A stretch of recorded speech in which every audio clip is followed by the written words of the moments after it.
Welcome, good people, to another episode of whatever this is. This podcast format doesn't have a name, but I think at some point we'll have to give it the name of some effect.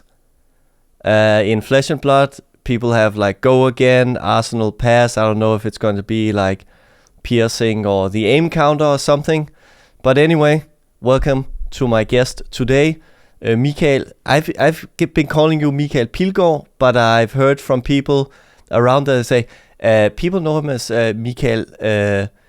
If I should say it in English, so it sounds really smooth, it's Michael Bonde. But I think it's in Danish it would be Michael Bonde.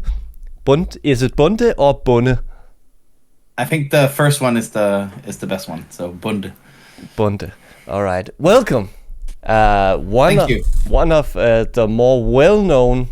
That makes may feel Victor feel bad, but I've heard your name tossed around multiple times when I talk about Danish pros or people playing the pro tour or whatever. So welcome Thank to you. this. Thanks for having me. Maybe start off with a little bit about short introduction about yourself, how you got into TCGs, because I know you have a long history. Just take us through that, and let's see where this goes. Yeah, so I'm very fond of competing. So I fell in love with Magic the Gathering like in 2007, I think, and played my first equivalent of a calling, which is a GP, Grand Prix. In 2008, and then I slowly escalated both my progress and also how much I played. So I played like 12 events in a year. So every month I was away playing like international GP, and then I just did that for until COVID, from 08 till 18 or whatever it was. I did quite well. I had some top finishes, but I like bursted through the MTG pro scene in 15, I think, and they're like in levels. So I was like in top 88 for 3 consecutive years, which made me like travel across the world and play. And then they demolished the pro program, like during COVID, and then Flesh and Blood had been lingering like in the background for a couple of, I think it was like 1 year maybe. But they took the competitive setup that I fell in love with MTG. So they took like a time capsule of 2012 pro Magic and just said, we have pro tours, we have nationals, we have everything that you ever wished for. And then I just bought like, I don't know, 24 boxes of Monarch and started cracking and learning the game. Did you buy at inflated prices as I did? How much did you pay for a box of Monarch? It was like Arcane Rising, and then Monarch just came out, so it was like not first edition, but unlimited. So it was regular prices. Okay. I bought them from a Danish shop. Okay. But I did buy one like first edition because I had to get it through my system to crack like a first edition cold case. foils, gotta get them cold foils. Yeah. I got one, but it was not that good of a case. No. So and then I started playing Flesh and Blood, and I like both play Magic and Flesh and Blood, but Flesh and Blood has more like local big tournaments, whereas Magic is more you have to travel to play something that is similar to what you can play in the local stores in Flesh and Blood. So it has my heart because I have 2 children. I can't really go on weekend trips, so I'm really fond of having those big tournaments where you see the local scene and it's like in Denmark, and then you can try and qualify for something bigger. And now we're here. So now I want to become better. I want to compete in Flesh and Blood. Obviously, this is a podcast format that centers around Flesh and Blood. But what do you think is the reasoning behind Magic kind of dismantling their whole organized play scene? And no, I mean, it can't be all just because there was restrictions under the pandemic. Well, why do you think they did that? I think too like connected to Flesh and Blood. I think it's two different like schisms or whatever you would say. Like they really bought into the whole esport. Magic is gone, or the TCG is a dead era. Now we're esports, and you have to, if you do like that within like some innovative and lean things, and everyone has to like earn more and more and more, then eventually you'll just take away the Pro Tour, you'll take away the GPs because they're just too expensive. And then you'll just full focus on the online part, the esport. Whereas Flesh and Blood really took it back to the roots. Let's take something that actually works. Let's fire up some really good constructed games, and let's just make a good game that's really fun and intense, and it's only best of one, and it's still a good game. So they really went back to the roots, I think, and captured something that was for some lost, but missed as well. Yeah, I think obviously I'm nowhere near going to any type of event outside of an armory, but I really get the sense of this very clear. Like I up until recently I worked in esports, and we were one of the kind of like the talent springboard clubs, and what we were constantly working on was making like a clear path from the casual student to the very engaged student to somebody who wanted to play the elite team, to the academy team, and then to the pro team. And I think you're right in saying that Flesh and Blood or Legend Story Studios has really captured that clear path from playing casually to being able to graduate all the way up to the pro level. It's really what has captured me, because I love playing and I love competing, and I love like competing like on multiple occasions, like during a year. Not only I have to sit in front of my computer and play like the entire year to qualify for one Pro Tour. I really want to get out, play the PTQs, play the Road to Nationals, play the Nationals, and just have these big tournaments that distinguishes from armor events. You can play armory, you can play skirmish, you can play casual, and then you can play the bigger tournaments. I like the mix of those things, and I think it's, as you say, a very nice path to pro, if you would like to put it in that regard. That's something that people always yell about. Now I'm going to ask not a controversial question, but so to me, Legend Story Studios has done an amazing job of navigating, the TCG scene from being considered a scam to people manipulating the prices of Monarch and the kind of like the boom and bust of that block of cards. And they are kind of like, at least to me, like they're very honest and they're very open, they're very transparent. But when I look at it, and now seeing that Magic the Gathering has, MTG Arena and esports and stuff, and seeing how popular Talishar is, and thinking about how it's basically just like a third-party software, what do you think the chances are? And also like Stackswell, he's promoting this online tournament where people play on Talishar. Do you think it's a possibility that LSS will at some point say like, I know we said it's Flesh and Blood, but there's market share here we could win if we made first-party software, so people could actually have, because there are improvements you could make to Talishar, right? You could have a proper ELO system. You could integrate it with your gem account. You could actually, like, there are a lot of improvements and streamlining and stuff you could do by having a first party. Do you ever think that LSS will go that far? I would say if you don't have online play, then it's a double-edged sword. If you have online play, you'll have so much information in so short time that like metas will how do you say it? Like everyone will know how to beat specific decks. And I think in Flesh and Blood it's very important to have a plan against a specific deck. So if you have teams that can test, you will be ahead in most matchups because you actually know how to board and which cards that you actually want to play.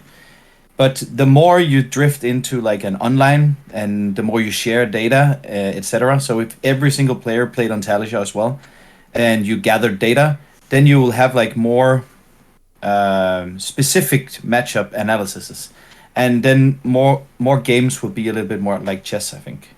Whereas knowing specifically how to stack your deck, which are key elements right now, but stack your deck, having the right cards, playing in a particular like how do you say path to achieve victory. So it'd be more mechanical, whereas right now it has some chess and some bluffing or like how do you say intuition. It's a very low variance game, so the more data you'll collect, the harder it will be for a newcomer to get into the game, I think.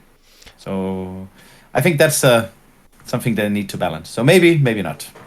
Well, I was actually surprised how, because the amount that I've played, in my mind it was kind of like, yeah, it's it's pretty straight up. People have their decks, and it's to me it was kind of like, also because I haven't followed the meta in Magic for so long, but to me it was kind of like, okay, people run more or less these decks, but just the fact that they'll run like 2 of a certain defense reaction, or like 3 of a certain defense reaction instead of 2, or running like an extra pommel. It's like, okay, he has 2 floating resources, like I should probably block with my whole hand if he has a pommel, but if he doesn't, he could be bluffing, so there's this whole layer of mind games going on. And of course for me, I'm jumping in with both feet each time, like making all the wrong plays and whatever. But I think it's an interesting dynamic, and I have a hard time thinking that LSS is not looking at Talisha and saying like, I mean, there's a market share here that we could be getting. But of course, then there's the whole thing about, the actual cards and the property of it. Or you could do like, which I've actually seen from they do with these Counter-Strike cards, that they actually have NFTs. So when you have the physical card, you also have a digital representation of it on a, I don't know if it's actually a blockchain or if it's just basically the Colex server or whatever it is. But there is something to having like a physical, they call them hybrid cards, so they have like a physical and a digital representation, which could be, but then again, the whole can of worms with NFTs and like that could be a public relations nightmare. I think as it is right now, if you don't have like an economy and something that can take rakes, etc., I don't necessarily think that you just print money from actually having software. Like Magic has software on Arena, MTG Arena. They have 2 clients. So one is with a shitty economy, but it's such a big game and so many people are playing, so you can actually, they get away with it because they have big tournaments. So if you incorporate it, you would be able to lucrate of some of the people that actually play these big tournaments, but you also need enough, like you need a big player base to actually launch the games and for it to be worth to actually have the cards online. So I hope that they'll keep Talishar, like give the guy or the person some money that made Talishar and improve it, and then just say we have an understanding and we like that it's the third party for now. Yeah. Because I think it's shitty enough that enough people don't play it, but it's good enough that people who are actually aspiring to be Pro Tour players have a place to play that is not Tabletop Simulator. So I think it's in like right in the middle of dividing the people who actually want to become better and the people who actually want to have fun. Yeah. I find it horribly useful. Like I just got a shipment of cards in today. Like not all the last brute staples that I need. Yeah. but almost. And then I update my deck on Talishar, and then I just go a few reps to just try. And what I'm struggling with lately is just seeing the lines, and I'll go like, I'll pitch the wrong card, and then I won't have a 6 to discard, and then my whole line will fall apart. So it's like going on Talishar and having those reps and kind of getting that repetition in, even though, I mean, obviously I'm losing like 90% of my games, but I'm getting the experience of like, okay, I made a mistake. I won't make that mistake next time. And then hopefully maybe winning a match on Wednesday. I did it with draft because there's not enough people in Aarhus, where I'm from, that actually draft. Like there's like 2 who are combative that they won't draft. So, and then there's like 4 who wants to. So it's a struggle to get 8, and also it's probably a bit expensive if you already used all your TCG money to build decks and to pimp decks. So getting to draft on Talishar, like there's an EU channel where a lot of the pro players, Christian Hawk from Germany and Flo, the PT second place 2 PTs ago. So there's a lot of good players that drafted, and I got 10 drafts in that, which made me comfortable going to the draft at the Pro Tour. And if it hadn't been for that, I would not have known how to draft Riptide, for example, or anything in that matter. So I think it's a necessary tool if you don't have a big play group. So it both connects but also divides a little bit. That's kind of what Victor said. It's that Talishar and the online tournament allowed people who don't have big play groups close to actually have people to practice with. I'd be interested, or I'm just thinking, like, the people you said who were not interested in drafting, what's their reasoning? Is it that the variance is too high? Is it the cost? What's their thinking? I think it depends on what you like in a TCG. Some people love to play explosive things, and some people love to play grindy things. So the same goes for like if you play CC, if you play Blitz, or if you play Draft. In Draft, you're more intuitive. You go with the flow. You see where it ends up, and then you play low-powered decks against the others. Whereas in CC, you have the same deck that you play over and over and over. You played probably 100 games on Talishar. You know what to do, so you don't get out of your comfort zone. You just play the same game. You play the same strategy that you thought up. You build your deck yourself. So you have like you're master of your own plan. And I think a lot of people like that, and a lot of people like drafting. So there's just a divider between the two. Yeah, it's just I can't remember if it's actually this Wednesday or next Wednesday when they said it would be draft, and I'm like, I want to go, but I have no idea of what to do. So, but then just go for the experience and try it. But like I love drafting because you get to understand all the shit cards in the format, like cards that you would never play. When you open a booster, you go for the Majestic, and then there's probably a couple of commons, a couple of rares that you actually play in a full meta. But when you draft, you play almost all your cards. So you need to know how a yellow Oasis actually works in a specific deck. So you can't just go defaulting everything. You need to like build your strategy as you go on. And I like that part of the brain puzzle, and also like the games that actually you get by. You get to fatigue, 2 players left, 1 life, who pulls the trigger first. Like it's just I find it very, very fun and challenging.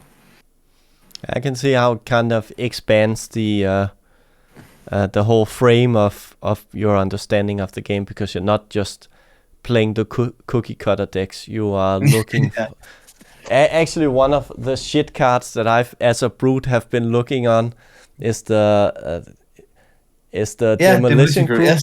It's like, okay, so like I can do pulping, but it can't defend. Like, how else could I get dominate? Or this Demolition Crew? And Lexi players are showing their cards all the time, and they get away with it, you know. Yeah. Could this be a red 6 that could actually be something in Brute? I think I'm gonna bring some to sideboard at some point to just see if it can work.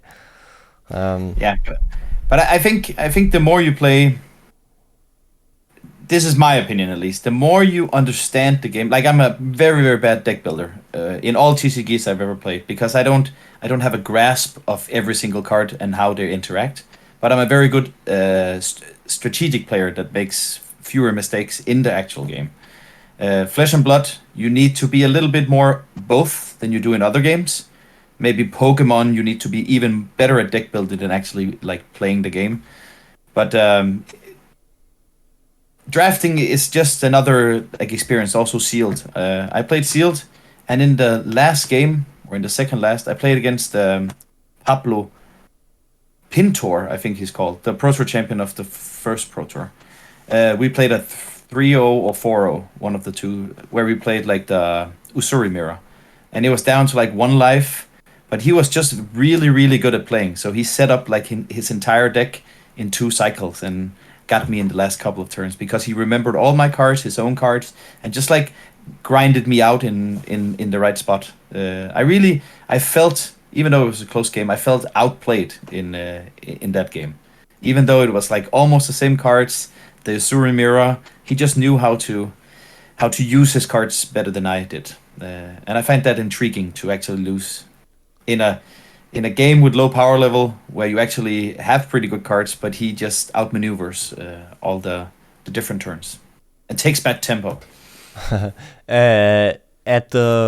When you're playing at such a high level, there are restrictions how you can't take notes, right?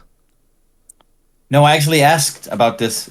You're not allowed to write anything besides your life total on your life pad. Because I was asking because I wanted to like make a check mark on my, okay, so we're here now, so I need to remember. But you need to have it all in your head. I think it's a little bit, it's weird. I think I can see that people who would just write everything down. For sure. And so that would be annoying. But if you use like just like a checker, but then you have to read through all the checkers, so I guess. It's a good incentivization to learn, like, who was it? There was this Norwegian guy. Was it? It wasn't Magnus Carlsen. His name was Magnus something. He wrote a book called Memo, which is like about all these mnemonic techniques on how you can remember stuff. There's a big incentivization to learn all those memo techniques, so you can actually. Because. But I actually do that, but we expose the secrets, ladies and gentlemen. You heard it here first. I do it to in some extent in my work life and when I study it, but I think it's on the fly. I think it's a little bit. It's still draining. I can't do it like just with 60 cards like on the fly. It's a little bit too hard for me if I also want to be like strategic in the game. So I can't multitask those two things. I can remember the game down to the detail and what happened, and to some extent what is going on, like with the pitch stacking. But I think it's very hard to balance those two things while also playing well. But some people do. I know Kevin from Denmark, from Aarhus. He played against a known guy on Kano, so he must be Austrian or Australian or something like that. They played Kano. And he memorized 31 cards from the bottom of his deck. Like, he just flipped. And he was like, how can you do it this fast? Oh, I just memorized the whole stack. Which is kind of impressive, but... Really impressive. Yeah, but I think there's probably some balance in life. If you're good at that, then there's something else that you're lacking, I would assume. Just a sub-genius. But maybe talk a little bit about your experience in Baltimore. Maybe in general, like, how was the trip? How was the tournament set up? And maybe then going to what you played and how you played. Yeah. So I went with one of my friends that I've traveled with quite a lot from Magic. He said that he was qualified. So I got a qualification from Christian Hawk, and then I I went with him. Marijn, he's called. He won a PTQ in Belgium. And I have 2 children, and I have a full-time job. So it's kind of hard to, like, it's taxing for my girlfriend to have both children at home and me flying across the world. So I don't do it on a regular basis anymore. But I had like a plane out on Thursday from Denmark that landed Thursday due to time difference, and then I flew home on Sunday. So it was really like a short trip. But it was a nice trip. I flew with one of the crappiest airlines I've ever flown with, and no TV, no food, no nothing. So that was a little bit draining. But I got to goldfish my deck a million times and do like some statistics, etc. But I think the Baltimore City was I was a little bit afraid, and people say that it's super scary, and I've heard this as well. Yeah, maybe it was a little bit scary. We asked, and people said, yeah, just to watch your back, basically. But I think the tournament was one of the best tournaments I've ever played. Like, it was really nice communication. The staff was really nice. The players were really nice, and the whole setup and the flow was just insane. I think the hall, when you have a calling and a lot of random things, you don't really get the PT feeling. It was more like, here are some tables and here's some tables.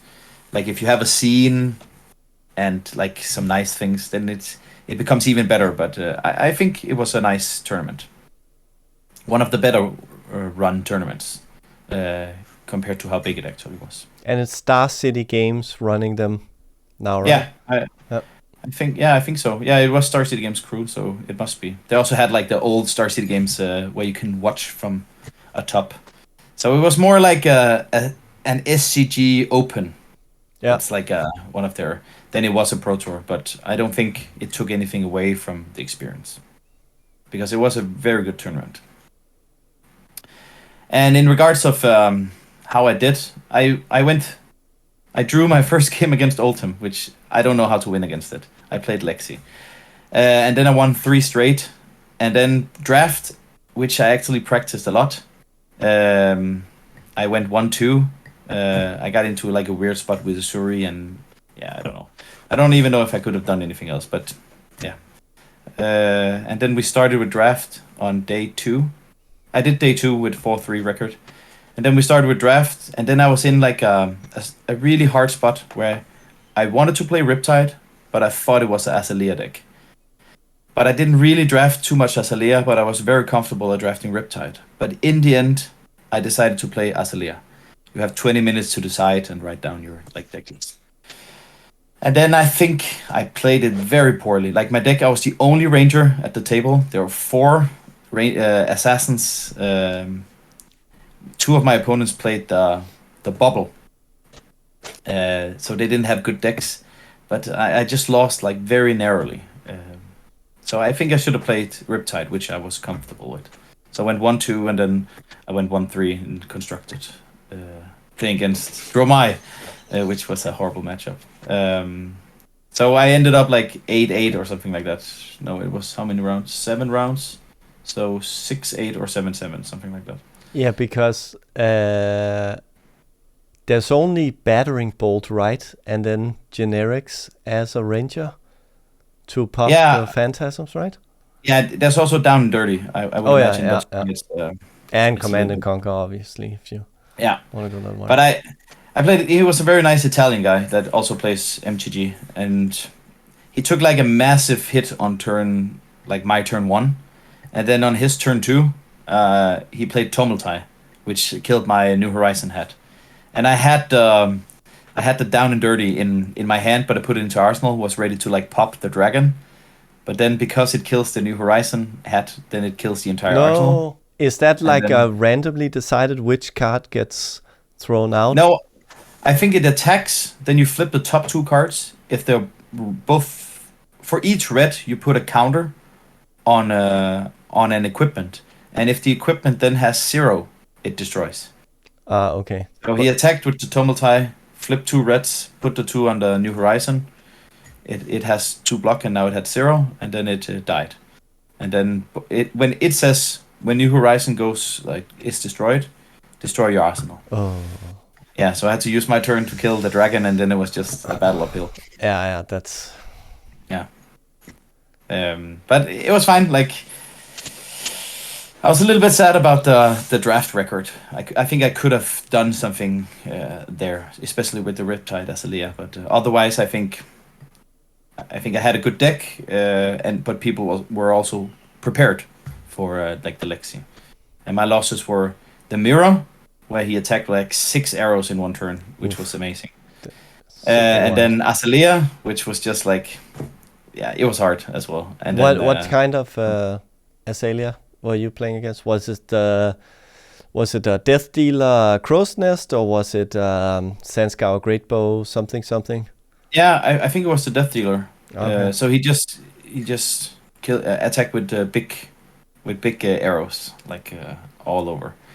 It was I don't even know. It just seemed like he had like one massive turn. Like he had like a good turn. I punched back. Then he soaked a lot of damage, and then he just had one big turn. And then I thought, okay, now I can like disrupt him with the 4 frost tokens.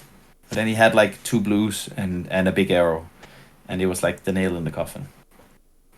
So I thought I was still in the game, but then eventually he just like outmaneuvered me.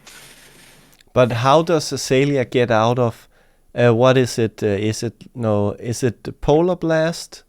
How is it you give him the 4 frost tokens? Because at my first armory, I was constantly like, he would start fusing an arrow. Oh, you get a frost token, and then it's like, Polar Blast. You can either pay 3 or get... No, wait, that's you pay 3 or discard. But it's like, oh man, constantly having these frostbite tokens that I cannot pay to get out of. And just, Yeah, I think there's like 2 lines of Lexi. There's like the Fuse Lexi, and then there's like the Aggro Lexi. I played the Aggro, so I had very few Fuse cards. But in that particular matchup, and against Briar, we had like, I can't remember what it's called, but it looks like maybe I have it here. You play what's it called? You play Winter Spite. Like you have 3 of those in blue in your deck that can fuse, and when they fuse, they give a frostbite. And then you have like 3 others. I can't remember what they're called, but they're red. Maybe I have them in my here. They're red, and when you cast it, they give 3 frostbites. I actually have my Pro Tour deck here. I wanted to play the Armory today, but it started a little bit too early. Yeah, I have it here, so I can just Arctic Incarceration? Arctic Incarceration, yeah. Oh, it's frustrating. Yeah, I felt the bite, the literal bite of those as well. But I think if you play the Fuse Lexi, it's very annoying to play Lexi into Fuse Lexi. Was my so I think it's a good meta deck to defeat Lexi, but otherwise, I don't know. Maybe it's good against Azalea, but I think the Aggro Lexi was a better choice for that specific tournament. And seeing like after the Pro Tour, now that Icelander and Oldhim are going into Living Legends very soon. Yeah. How do you see the meta changing? Like, who do you think is going to be the new top dog on the scene? I think Icelander and Oldhim like did get Living Legend in Blitz. Oh yeah. But so Oldhim Go ahead. Yeah, so Oldhim is like the bad guy in CC, the CC. Because I don't know how much Icelander actually has of the point. Oh yeah, maybe it's like Oldhim and Briar, right? Who are close to. Yeah, I think Briar is very, very close to because it had like a really dominant first season when it arrived. But what do I think will gonna be made? I think Oldhim, it didn't get worse. It's just a very, very good deck. and the people who play it well, they know which card they can like shuffle to attack the meta. So it's just a very, very hard deck to play against. So I think Oldhim will keep on crushing through like the roads to nationals, and then it'll get banned, maybe prior to nationals. And if Oldhim is not there, then the question is, what is the best deck? Like Lexi is insane right now. Yeah, for sure. Because of the what's it called? The Codex? inertia. Yeah, the codexes. Yeah, that's both codex of inertia and frailty. Yeah. So I think that will keep on being good, but it has like a very soft Dromai matchup. But then Dromai has a very bad Viserai matchup. So like they all have counters to some extent. And I also think if you play Dash is pretty good into Lexi as well. So I think Dash is gonna rise a little bit to the top if there isn't like a faster aggro deck. So it's like rock, paper, scissors basically, because Lexi is very good, but it gets destroyed by Dromai. But Dromai gets destroyed by Viserai. But Viserai is like kind of bad against most because it's the worst aggro deck. And then when Dash is good, Briar will kill Dash because it's a better aggro deck, and also Fi. So so I don't know. I think it's gonna be a huge open meta, and hopefully Dorinthia will be like, or Brute for that matter. But who knows? Who knows if Brute will be a thing? Let me just. Yeah. I just gotta. Let's see here. The lights. Yeah, because it's. Oh. It's getting a little bit dark. Luckily, it's the same. It's luckily it's a full frame camera, so I have a lot of sensor to turn up the light because or before the quality gets low. So we're coming home from the Pro Tour. Okay, so an intermediate question before we go any further. What's your favorite card? I think my favorite card is Karen Husk. Like you told me to think about what my favorite card is, and I think it's Karen Husk. I really like that card, even though it's a legendary. You don't like legendaries, or? Yeah, but it's a boring card to have as a, like, it could be like Glisten or something from Monarch, or I don't know. It just blocks Karen Husk, but I think. But it blocks so well. Yeah, but it's more like when you play Karen Husk, if it's Blitz or in CC, it's maybe more like predominant in Blitz. But when you play Karen Husk, both players know that the Karen Husk is there. So there's like a mini game. When do I attack with something that makes the person go under 13? Because then they have to block. So you know that your card is blank if it makes them drop under 13. So you need to like balance. So you want them to go to 14, then attack with a tour. So they go down to 12. Then or is it under 12? Yeah, I think it's under 12. So you need to like balance. The aggressor against the Karen Husk need to like balance their big attacks so that you end up at exactly 12 with the last attack. But also the Karen Husk player needs to like, how much damage can I soak? Should I block with my entire hand? Should I get my graveyard going if it's Chain or Levia? Those are the two things that can play. But I think it's like a very interesting mini game where that you can play when you play Karen Husk, because it's like open information, but both players have like hidden information to play into that particular card. Yeah, that's actually, I was looking at the art recently. Yeah. And it kind of like one of my previous videos was me speculating about some of the hints that James White has been dropping about PvE. And then, because one of the hints is the art on one of the history packs, and they're looking at this godlike being. And in the lore, there's all this talk about godlike beings coming back, and it's going to be the end of the world, and we're going to have this Avenger-esque type of maybe PvE, which is hinted at.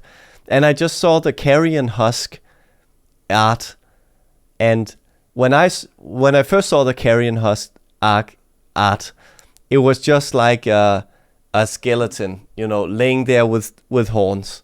And then when I look closer, it was like there's like this giant thing that these demons or something are mining. They're kind of like emptying it out. And I was thinking about like, is this one of these dead godlike beings that they're? Is that right? Yeah, I haven't noticed. I even owned the card for the longest time. Yeah, they're actually mining like a massive skeleton. And I just thought like, is there something there? There may be, or maybe not. But I just there's also this. It's like a shadow card, like exactly, consumption or something.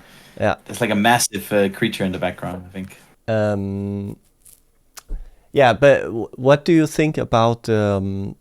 What kind of impact do you think that PvE will have on the player base for Flesh and Blood when it comes out? Do you have any interest in PvE?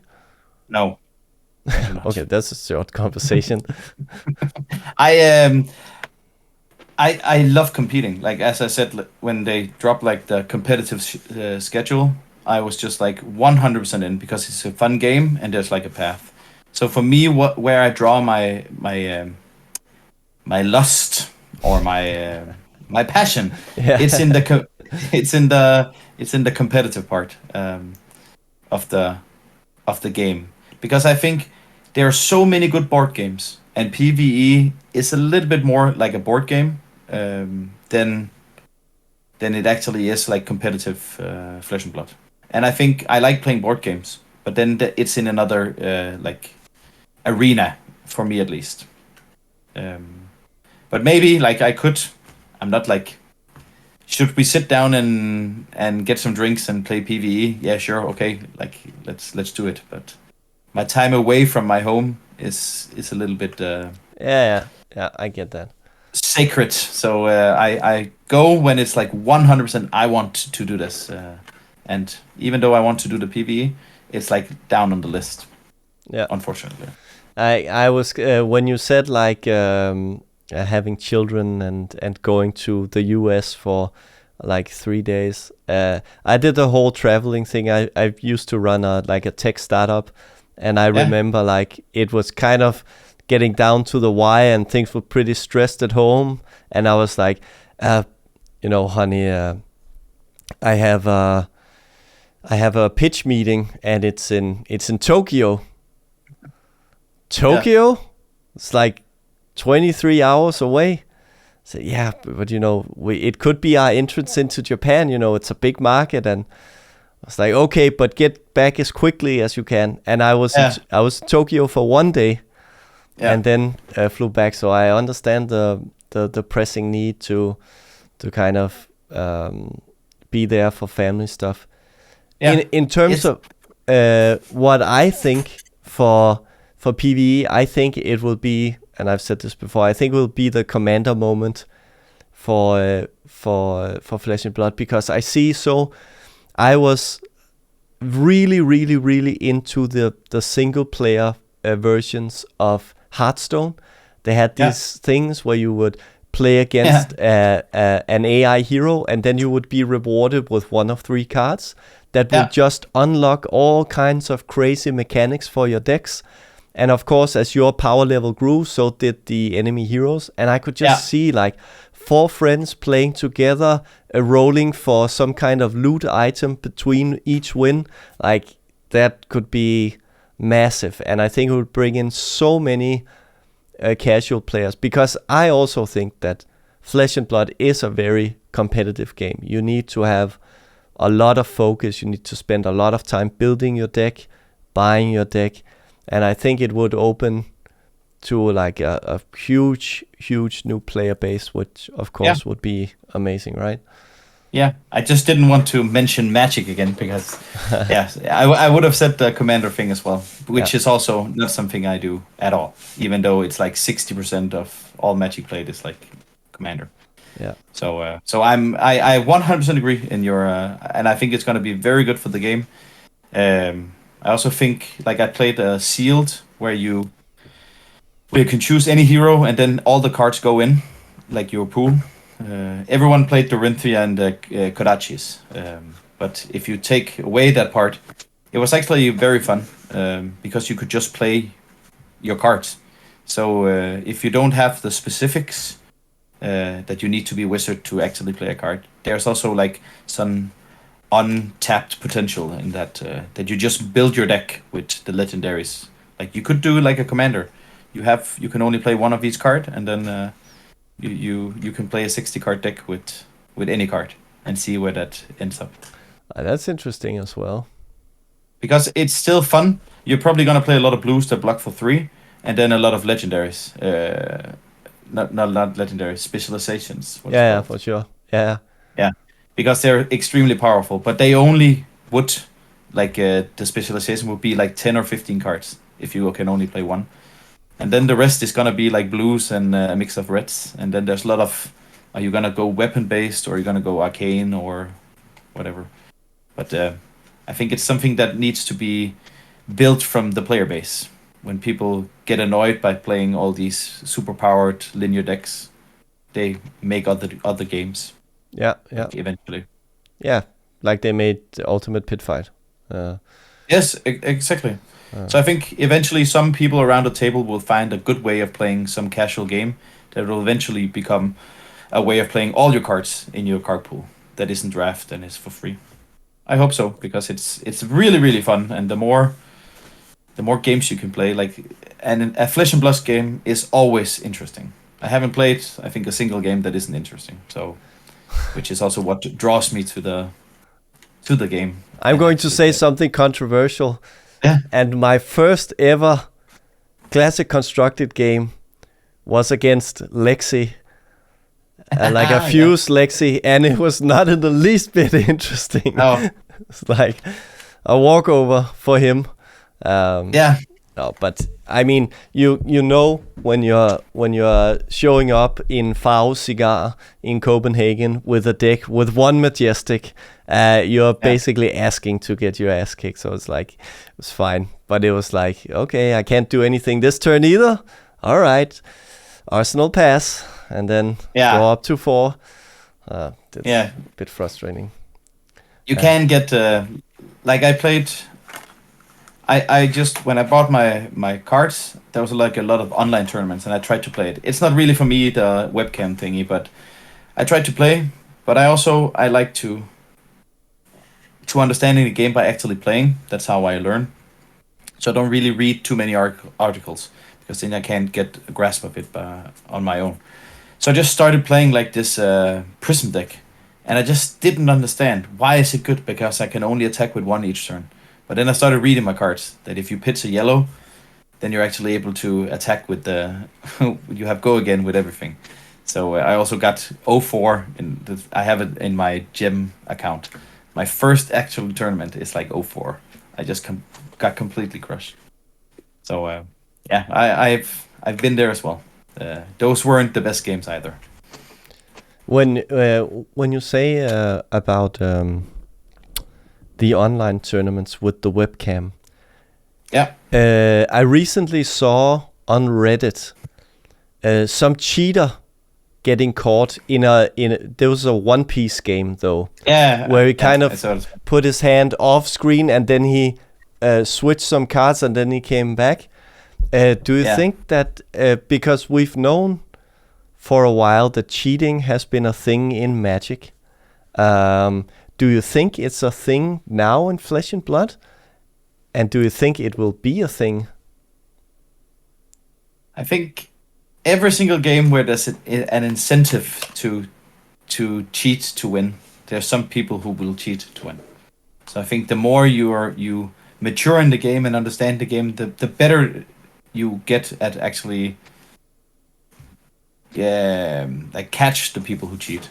But cheat is like, it's a spectre. Like actually drawing extra cards, it's kind of easy to see in Flesh and Blood. But like putting in triggers late, which was seen on like at the British Nationals, or like doing something else, like actually doing notes. You can, when you write 17 on your dive total, you can make a harder one, and that's a note. So you can do have strategies to actually actually do noting. So I think some of those things will 100% happen, and then it's just trying and catch them, or like erase the whole note thing, or like make the game more linear. Like I even cheated in at the calling, because I asked my opponent. Time was called, and I asked my opponent, like, I'm gonna win next turn. Would you like to concede? And that's considered cheating because. Or is it just bad manners, sir? Yeah, but it was like a draw is the same as a loss, and I played Dromai against Lysander, and they were fatigued, so they had no cards, but they had the last turn.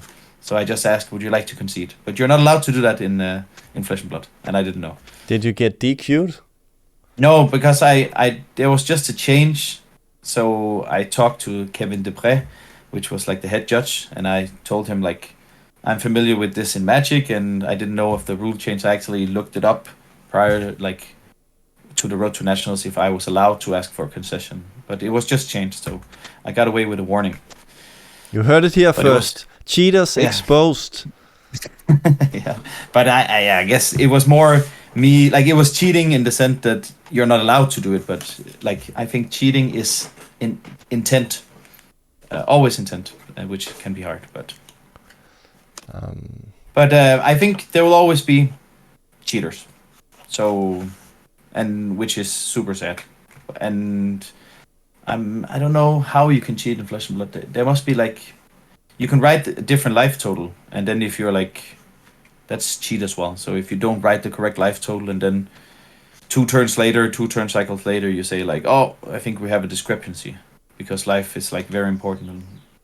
So I think you need to like really be careful about the people who act in a different arena when it comes to actually for sure. cheating. I mean, how prevalent are deck checks? Like, is every deck checked and stuff? No, I didn't get my deck checked. It's just random, so they take like a random check. But yeah, I don't know. Like in draft maybe, but you have like stamps on the cards in draft, and there's like a process where you try and eliminate some of the possibility of cheating. But I've just been thinking about when you sleeve a deck.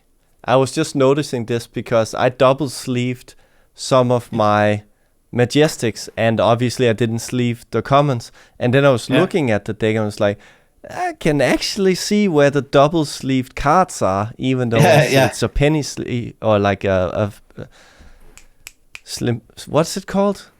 Perfect fits. Perfect fit. It's a perfect fit sleeve.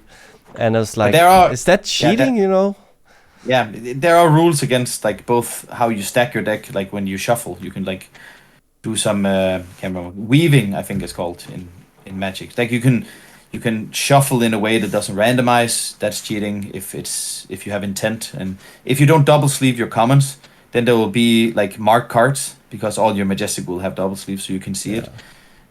So there's like a lot of maybe people will do that. There's also different thickness of double sleeves. So if you buy from different like producers or like products, then it can be thicker. And when you're accustomed to specific how your deck feels and looks, then I guess there's like something to be gained if you're really min-maxing those things. But I would say that if you really like playing TCGs, don't cheat. Yeah, I mean that's the. Yeah. But I do agree that anywhere where there's an incentive to win, where either it's prestige or money, people will find a way to cheat. We've seen it in the Tour de France. We see it in bodybuilding, the Olympics. People will.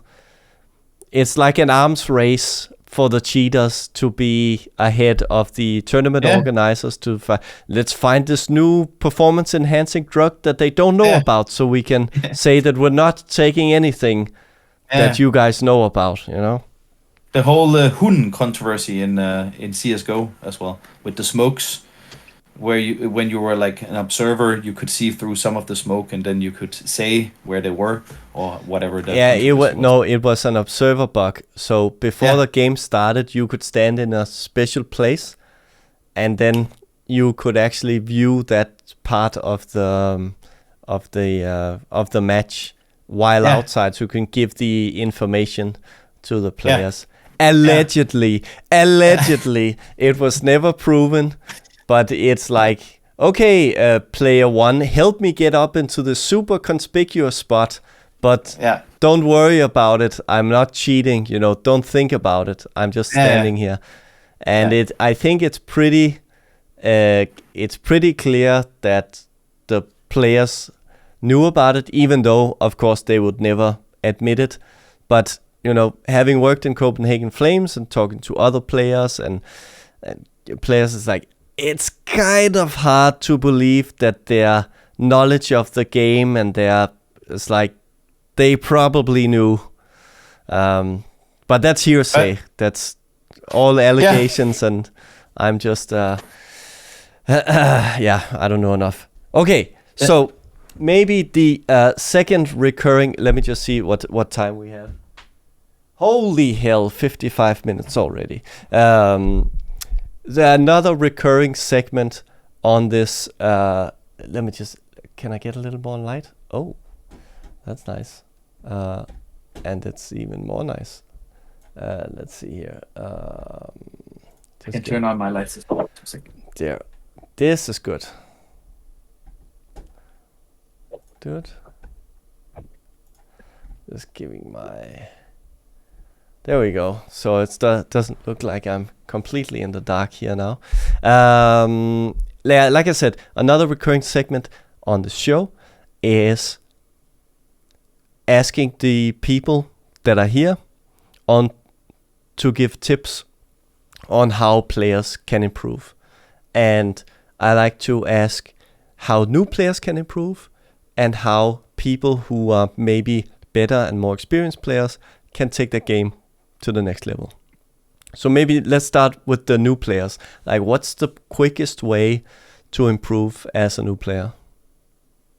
I think it's trying to not focus on what your opponent's doing.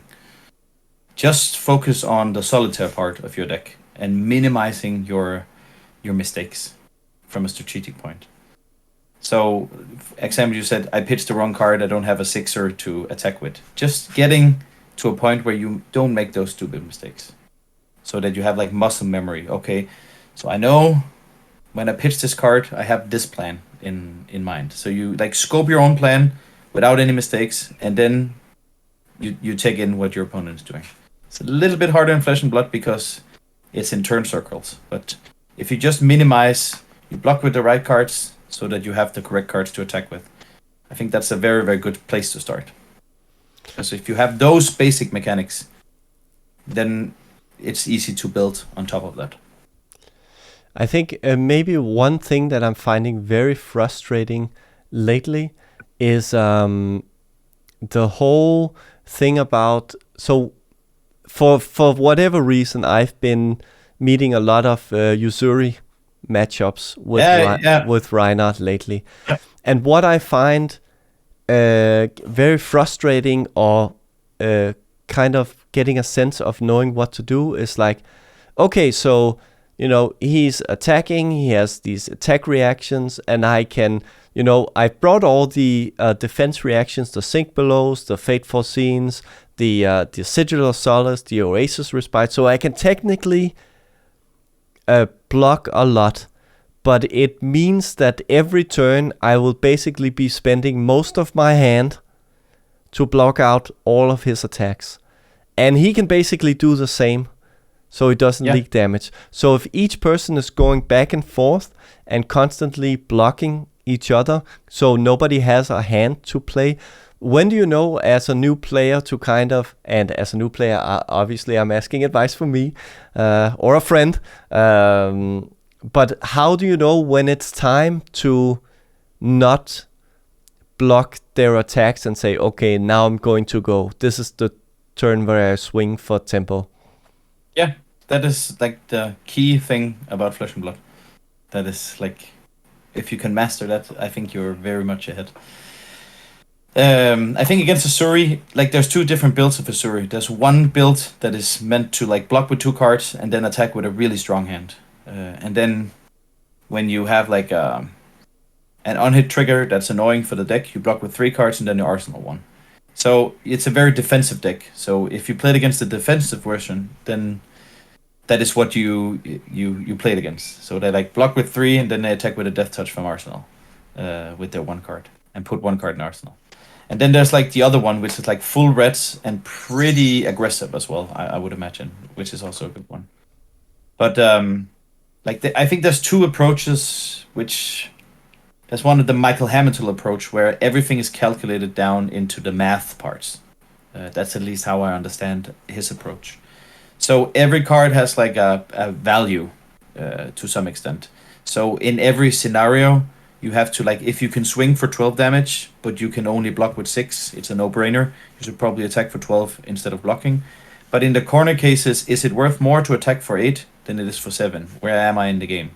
I think that's where it comes down to if you block or if you defend. If it makes sense. I think I'm still kind of like grappling with the concepts of value, kind of like the whole a wounded bull. It's like 0 for 4, and all that. But I think when you play Lysander, for example, you want to set up hands where you block with 2, or like the first you block for 3, and then you use 1 card to attack for 7 with the wounded bull. So that's 2 cards that attack for 7, you gain a life, or it gets plus if it's Fjundals or Bull. I guess it attacks for 8 maybe. So you play 2 cards that attack for 8, which is way over like anything they can do if you don't have Go Again. And then you can put 1 in the arsenal that can like do some shenanigans. And then on your turn, you do the shenanigan thing, and you fire it off for 0, for example, they get a frostbite. Then they have to get through the frostbite, which is hard, and then you can block with 2 cards from your hand and then attack with a bull for 8. So every turn, you get tempo by attacking with a big card that attacks for way more than anything they can do with 2 cards. So that's a way of understanding tempo in that specific case. So if every turn you block for 6, and then you attack for 8 with 2 cards, then if they block with 2 cards, they maximum block for 6 and leak 2, and then they have 2 cards on their own. So defense reactions become very good, but they need 2 sink below to block a bull. So every time they have 2 sink below, they equal out. Every time they have a sink below and a 3, they leak 1, and you don't leak anything on 2. So I think that's a way of understanding it in a very narrow shell of Wounded Bull or Fjundals. Yeah, I was thinking of a different card. It's a smaller red card, and it's not Scarf or a Scar. It's like this common from Welcome to Wrath, and it's called... Common from Welcome to Wrath. It has 4. It's a red 4 attack for 0. Snatch. No, it's not Snatch. What is it? Oh, that's annoying. Now I can't get it out of my head. It's called Wounded something. Yeah, I don't even know. I don't know what many I'm gonna have to look it up. Okay, while while you're telling me how better players... Yeah, but I think to the new players, I wanted to say something else. What was it? I think, and this is like a very me thing, and I always say this when I get this question. The more you can put yourself away from actually whining and like complaining about why, like, I lost because I was unlucky. The more you can distance yourself from that specific thing, I think the easier it is for you to be better. Wounding Blow. Wounding Blow. Let me just look it up. It's a 4 for 4 attack, block 3 for 0. It's very basic vanilla. Yeah, that's nice. It's a good card. Super uncurve, like. Yeah, but for example, if you play limited, you don't have too much life. So if you can block for 6, let's say you play Ninja. I don't think you play this in Ninja, but let's say you play it. You block for 6 with 2 3s, and then on your turn you pitch a blue 0. You attack with 2 Kadachis. They'll either league it or block, and then you attack with this. So there's no card that can block this besides if it's an attack reaction. So they will leak 1 damage and 2 if they don't block the Kadachis. So your 2-card hand becomes 6 damage, which is insane. So for example, Dorinthia, you can do the same with Dorinthia because you can play like the Warrior's Valor, and then you can pitch to attack with the sword. And then if they don't block, you swing for 1,000,000. So every hero has like a setup, but every time you can make the opponent leak or have a bad block, because not everything blocks for 3, then it's a good card. So this is a nice card, like in limited, not so much in CC. Obviously, Snatch is better, but because he has the unhit. But Snatch only blocks for 2, so it's 100% better. It's good as the on the curve ender, like in the last on the chain. To replace itself. Because it often takes like an equipment because they don't want you to give an arsenal. So it says block poorly or I get an arsenal card. Yeah. Which is nice. Maybe another beginner question is that it feels like each deck has its own kind of rhythm to it.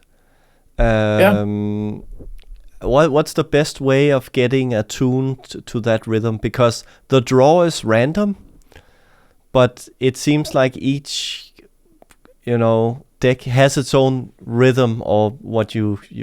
This is just a term that I feel when I've played, like Azalea, for example. The most reps I have on Talishar is on Azalea by far. I have hundreds and hundreds of reps, but no games in real life, and a few games in real life with Rhinar, and maybe 10, 20 reps or something on Talishar. And they each have like a distinct rhythm, like boom, okay, you start your turn, you opt, you see what's there, you look at your hand, do you Azalea for the dominate tall arrow, or do you try to go a little wider?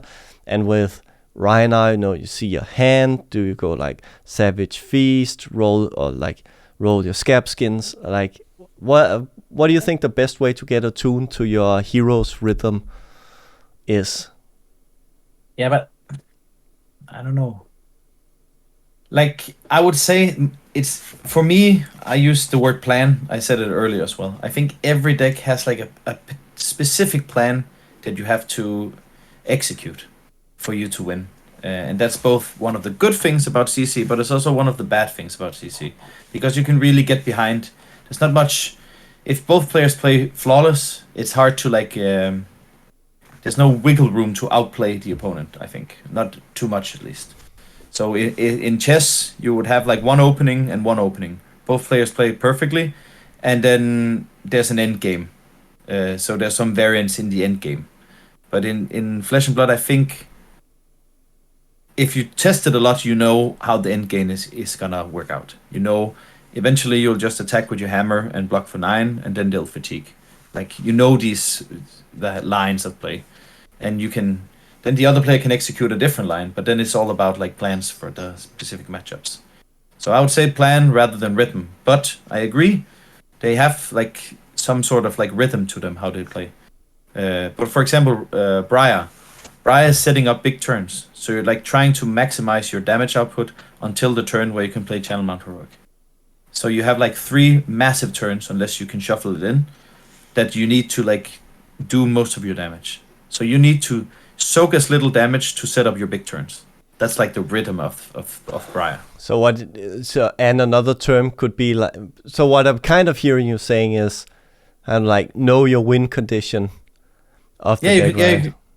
You can say that. For example, I played Lexi into Oldham. I played against Danny, the reigning Danish champ, nationals champ, and it was the first time I played Lexi into Oldham, and it was like the second time I played Lexi or something like that. I can't remember. It was in the startup of my testing for the Pro Tour. And I played a lot of arrows, and I tried to like force through like drill shot and all these like different cards. And eventually he had like 45 cards, I had 30. And he said to me, I think you're going to lose because I can just fatigue now. So he just knew in that part of the game, if I didn't maximize or had like big turns at that point, if he went with the fatigue plan, it would almost be impossible for me to win. And he was right, because I did fatigue in the end. So he knew if you get to a certain point and you have X amount of defense reactions, then it's impossible for Lexi to have a damage output. And the same goes for in Blitz. You just know if you play Ultim that Dash and Lexi, Frost Lexi, they cannot win. Because if you just block and soak like 5 damage in the first 6 turns, they don't have enough in their blue arrows to kill you in the end game. So there's like it's kind of locked if you know what the plan is. So you need to like understand, okay, we're here in the game, now I shift tempo towards this, or we're here and now. And the more you play and against better players, it will be very, it's easy to see. I played against, it wasn't Torbjörn, it was like a Danish judge. He crushed me in the quarterfinals of the PTQ in Aarhus. It came down to he was at 1 and I was at 1. He played Ultim, he played Bravo, and I played Dash. And because I attacked too much in the early game, I got to banish one of my induction chambers, which he just knew if he doesn't have an additional induction chamber, it's impossible, regardless of how many pulse wave harpooners he has. So, and he was right. In the end, I just died to fatigue because I couldn't push through the last damage. Oh, so frustrating. Yeah, but then I shouldn't have attacked with the boost because it didn't make any sense. I could just block and wait. So that's like a lessons learned in that regard. But I think one of the most frustrating parts of the game to me, now that my understanding of the game is growing, is reaching that point in the game where it's like, oh, I'm out of steam. I misplayed so much that I can't possibly win, and his advantage is snowballing each turn. It's like, yeah, okay, I can see now that I'm 2 turns away from being dead.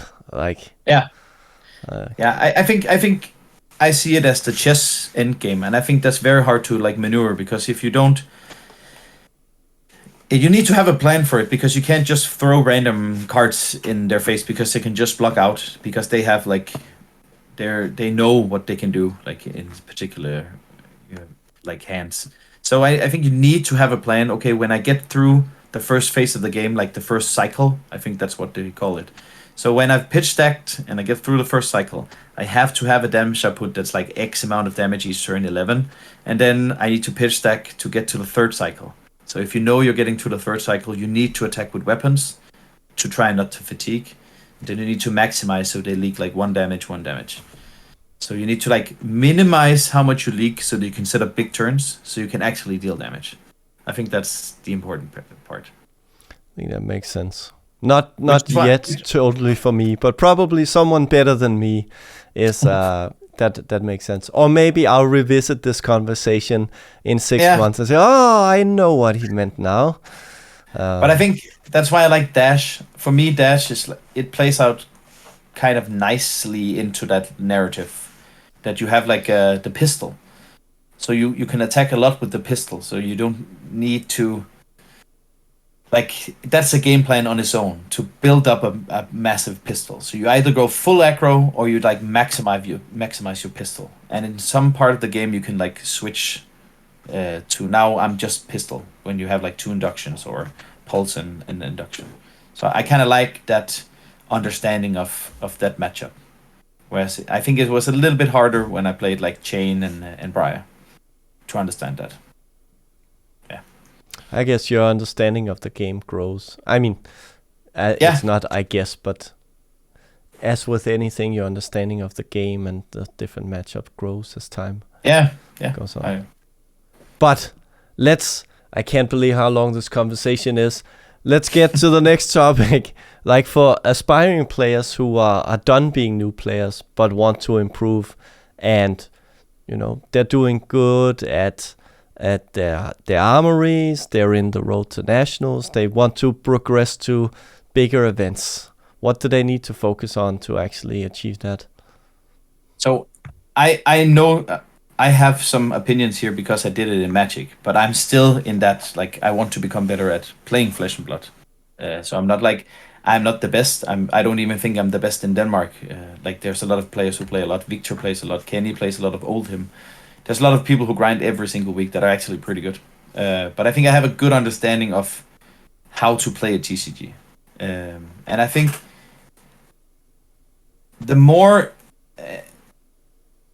a lot of people are so focused on what their deck does and their plan that they don't understand the entire game on its own.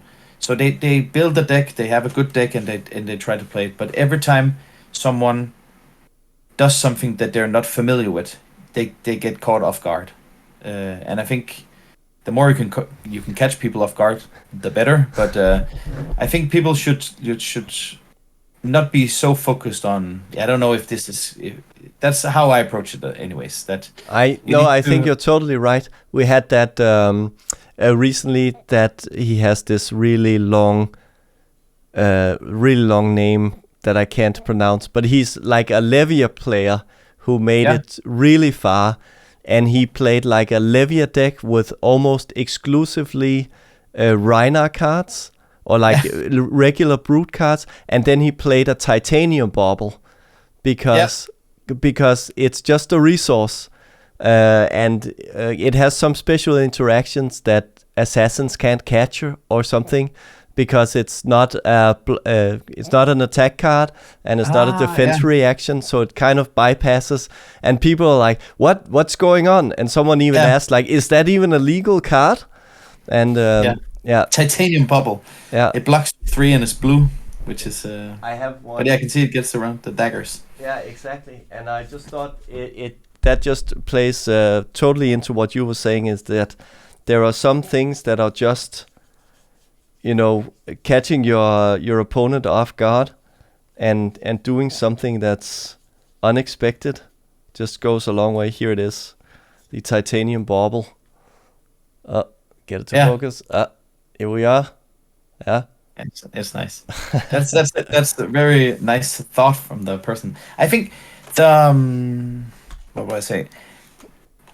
The thing is, when people play in local play groups, there's always like a very good one, and then there's like aspiring players. So if you have a good deck, let's say you play Oldhim, and Oldhim is like the top of the meta, you're gonna win a lot of games just by playing the same repetitive match. But you're not really becoming better at. You're just playing the same opening chess for a 900th time, which is good for X amount of.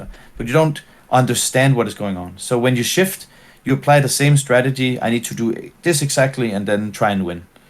But you can't really shuffle in that. You can't really make any changes unless you go back to the drawing board and like understand a new thing and test like a million times. And to be a competitive player, you need to like have a broader understanding of how you approach, so that you can pick up a deck, understand what's going on, and then just play. In Magic, I won a PTQ during COVID, and I didn't even look at the deck. I just took a screen dump and then played the deck for the first time in the round 1, because I knew what the format was looking like. And I think the more you understand, the better you are at adapting at what they do. I think that's very important. And then the whole don't complain. I think it's so toxic to complain. If it wasn't for this, I would have won the game. I hate when people say that, because it diminishes your opponent's actual good plays. And like, tell that to a Brute player. If you had not rolled that 6, I would have won. But it's very reminiscent of what Kopit said in the last interview I did. Like, he was like, just accept your wins, accept your losses, and that's how you learn.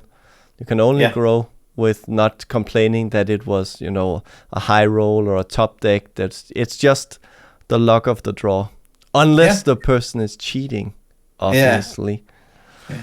I think when you play against Brute, they have some crazy turns, and then they have some turns that just don't come together. When they roll a 1, so painful. Exactly.